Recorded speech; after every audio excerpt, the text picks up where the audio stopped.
So I want to talk to you about the power of being adaptive and learning as a way of being. Instead of memorizing what the trail is and exactly how to do things, like what's the path and how do I do step A, step B, step C, instead learning how to adapt to the ever-changing environment makes you much more successful. And that requires staying in the mindset of learning. It requires staying in the mindset of acceptance of what is. So every time you raft down a river, the river's going to be different. It's different water levels, the rocks move around, there's different whirlpools and eddies. And if you try to do it exactly the same as how you've always been doing it, you're going to get into trouble. What you have to do is act responsively. So noticing what's happening and responding to it in a way that is agile, right? That is adaptive to what the moment is bringing. So how do you learn to be adaptive? I would say the first step is to witness what's happening honestly.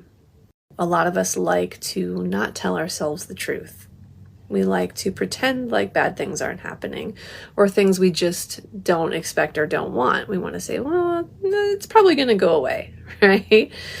That bad medical report, that pain in my tooth, that job that's starting to not feel so great, this relationship where I kind of am unhappy.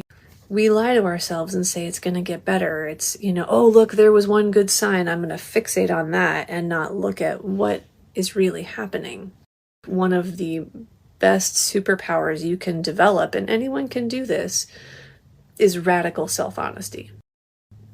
Really learning to be honest with yourself about the compilation of yellow and red flags and knowing from past experience where that's probably going to lead and whether it's a sign for you to make changes, to take new steps, to move on, that kind of thing.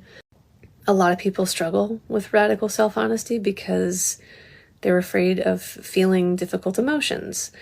And I guess I'm here to tell you that hard things will come, suffering will come, but avoiding the hard things pretty much inevitably makes them worse, makes them harder to deal with, makes it be more of a burden over a longer period of time, plus all the fear and anxiety you have from trying to avoid it.